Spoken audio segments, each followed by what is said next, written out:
Coming to the steering wheel now, so you can adjust the steering wheel by pulling that handle down, and you can pull it in and out to adjust it to where you wish. On the left hand side you've got your indicators, and on the right hand side you've got your window wipers. On the steering wheel here you've got your volume and answering phone controls, and then on this side you have your cruise control. Coming along over here you've got lights, so it's got automatic lights, so you can just switch it around to auto, and then you've got your full beam. This little toggle switch here is for your mirrors on the side.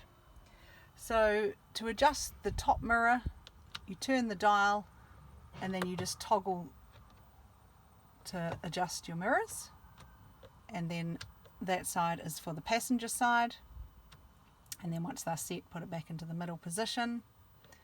Coming down to the handbrake. Now this handbrake stays in a down position so the seat can swivel around. So to release your handbrake, obviously put on the brake, you lift the handbrake up, you push the button, and then you lift it a little bit more, which releases the handbrake. And then to put the handbrake back on, you pull it up, but it will just stay in a down position.